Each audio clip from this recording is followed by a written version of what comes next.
right. So you ever just like find yourself complaining about a pothole on your street? Yeah. Or like wishing your city would just plant a few more trees? You know what I mean? Yeah, Like who hasn't? exactly. Well, today we are going hyper local Okay. to explore where like those complaints and wishes could actually like turn into action. I like it. Okay. Yeah. Your local city council meeting. Go. Okay. We're diving into the July 22nd, 2024 Flint City Council meeting agenda, Wow. sent in by a listener who wants to be a more informed citizen. Love it. Love that. And it is a long one, so Buckle up. yeah, get ready for public hearings, budget battles, and maybe even a few surprises along the way. Okay. Because believe it or not, sometimes local politics have all the drama of a reality TV show, just with slightly fewer sequins. Right. So, Let's sparkle. yeah, way less sparkle. Yeah. Way less sparkle.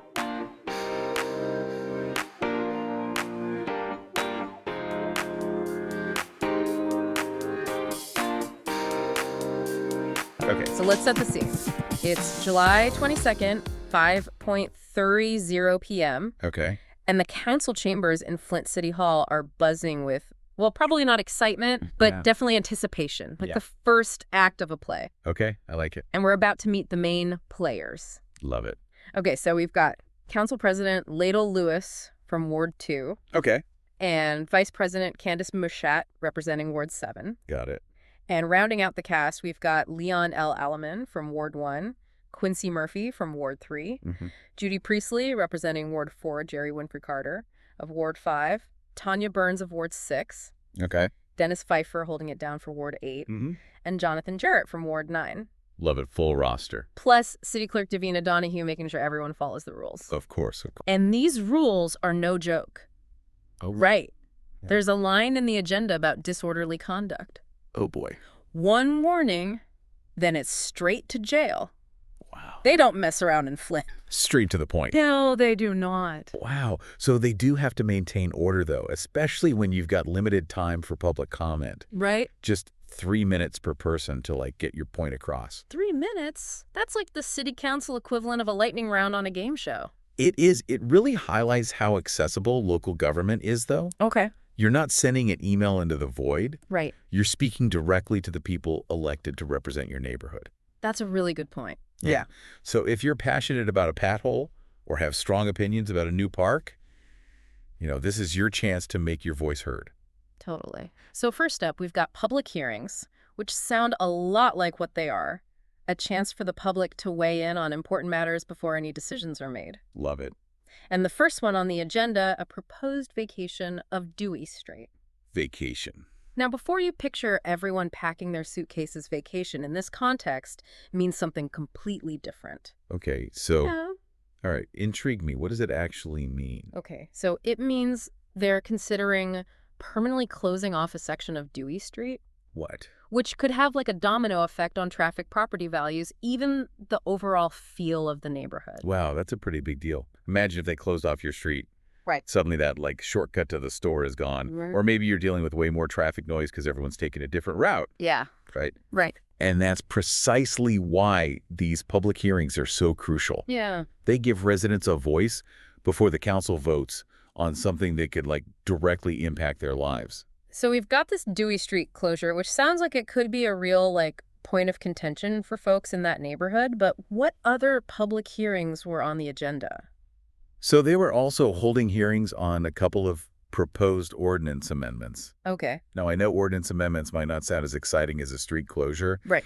but these are the rules that shape how a city actually functions. Right. It's the difference between talking about fixing a problem and actually, like, putting laws in place to make it happen. Exactly. And these amendments could touch on anything from zoning laws that determine what can be built where to noise ordinances that affect late-night parties.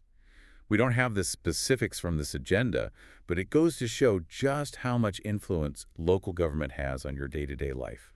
Yeah, it's easy to forget that these meetings aren't just about these, like, abstract ideas. They're about things that directly impact people's lives. Absolutely. And speaking of making your voice heard, after the public hearings wrapped up, there was a dedicated public comment period. Okay, so our listener who's thinking about speaking at a future meeting wanted to know more about this. What's the setup like? Well, imagine yourself standing at a podium, a timer ticking down relentlessly. You've got 3 minutes.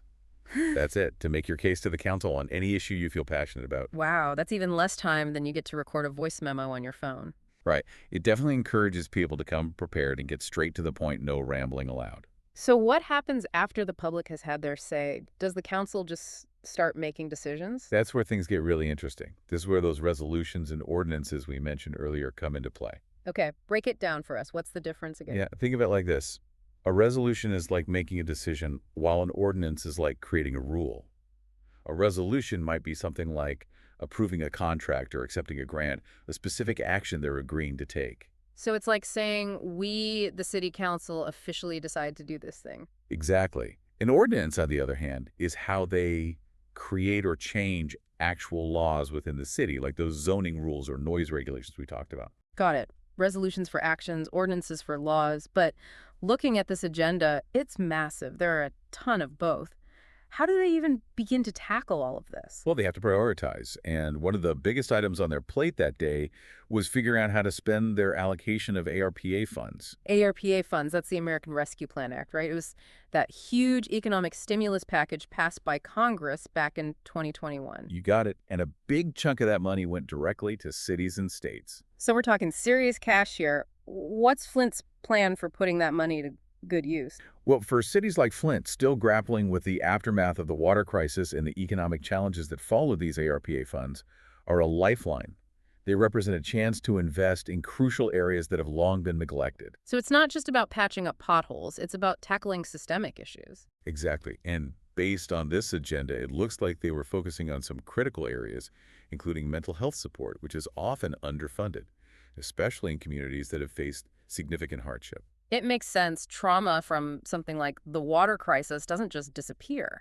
It has a lasting impact on individuals and the community as a whole. Absolutely. They were also looking at allocating funds towards emergency water relief for residents. Which, given Flint's history, makes perfect sense. Even though the immediate crisis has passed, there are likely still ongoing challenges and anxieties surrounding water quality and affordability. Right. And beyond addressing those immediate needs, they were also looking at long-term solutions like investing in blight remediation and neighborhood revitalization projects. Okay, so we're talking about dealing with those abandoned buildings and vacant lots that can drag down property values and make a community feel neglected. It's one thing to demolish a derelict building, but it's another to figure out what comes next. How does the city plan to tackle that? It looks like they're taking a two-pronged approach. First, they're allocating funds to actually clean up those blighted properties. Yeah. But perhaps more interestingly, they're also earmarking funds for neighborhood engagement initiatives. I love that it's about empowering residents to have a say in how their own neighborhoods are rebuilt and revitalized. Exactly. It's about giving communities a voice in shaping their own future. Okay, so we've got mental health support, emergency water relief, blight remediation, and neighborhood engagement, all funded by those ARPA dollars. It's a lot to unpack. What else stood out to you from this meeting agenda? So we've covered a lot of ground with these ARPA funds, everything from mental health to blight. Yeah. It seems like these funds give cities like Flint a chance to address some pretty big systemic issues. But I'm guessing not everything on a city council agenda is about spending millions of dollars, right? You're right. It's not all about big picture spending. Okay. Sometimes it's about the nuts and bolts of city management, Right. like making sure that the fire department has working vehicles. Well, speaking of vehicles, something else caught my eye on the agenda. Okay. A resolution about Deere credit. Okay. Now, I know Deere makes tractors, but what do tractors have to do with city council? It does sound a little strange, but it turns out even city councils need heavy machinery sometimes. Okay. In this case, it looks like they were considering leasing a backhoe for the Water Pollution Control Department and a front-end loader for street maintenance. Okay, that makes sense, but why is this on the agenda? Good question. Couldn't they just buy the equipment? That's a great question, and it highlights a challenge that a lot of cities face keeping up with infrastructure needs. A brand new backhoe or front-end loader can cost a small fortune. Oh, yeah. And city budgets are often stretched pretty thin. Right. Leasing might be a more manageable option, allowing them to spread out the cost over time. So this seemingly mundane resolution about tractors actually speaks to a much larger issue. Cities trying to balance their budgets while still providing essential services to residents. Exactly. And it's something that directly impacts residents. Right. If a city can't afford to maintain its infrastructure, It can lead to all sorts of problems, from potholes and broken streetlights to more serious issues like water main breaks or sewer backups. It's a good reminder that even those seemingly minor items on a city council agenda can have like a ripple effect throughout a community. Absolutely. Yeah. And sometimes those seemingly minor items can spark major debates. Remember that line in the agenda about disorderly conduct? How could I forget one wrong word and it's off to the slammer? It wasn't quite that dramatic, Okay. but they were looking at amending the disorderly conduct section of the city code, which suggests they've had some lively meetings in the past. So they're basically like tweaking the rules of engagement for future city council meetings. Exactly. I wonder if it was prompted by a specific incident or maybe they're just trying to get ahead of things. Right. Either way, it highlights the importance of finding that balance between like passionate debate and maintaining order.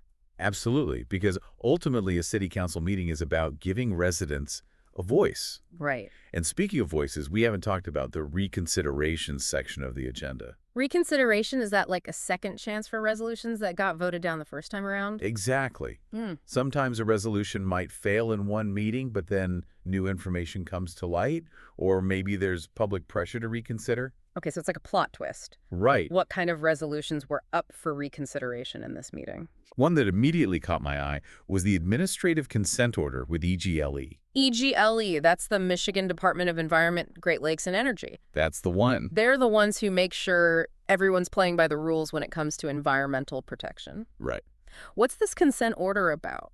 The agenda doesn't go into great detail, but it does mention potential violations of the Safe Drinking Water Act, Okay.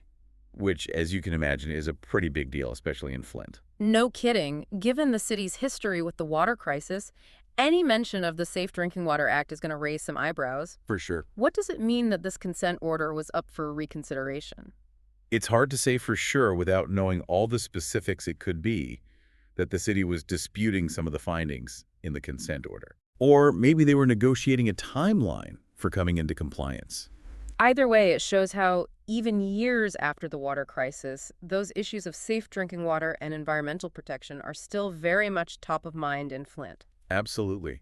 And it underscores the importance of transparency and accountability in local government. Yeah. Residents have a right to know what's happening with something as crucial as their drinking water. Well said. We've covered a lot of ground today, from multi-million-dollar spending decisions to the intricacies of disorderly conduct rules We really have. and the lingering impact of the water crisis. It's been quite a journey through this Flint City Council meeting agenda. It really has. And I think it highlights something really important about local government. What's that? It might not always be glamorous, but it's where so many of the decisions that directly affect our daily lives are made. It's easy to get caught up in national politics, but what happens at the local level often has a much more immediate impact on our neighborhoods, our schools, our water, even our tractors. Exactly. So the next time you see a pothole or have an idea for a new park, remember this. Okay. You have a voice, and your local city council meeting is one place where that voice can be heard. Couldn't agree more. A huge thank you to our listener for sending in this agenda and sparking such a fascinating conversation. Yes, thank you. And listeners, if you have a piece of local government intrigue you'd like us to unpack, don't hesitate to send it our way. Yes, please. Until next time, stay curious.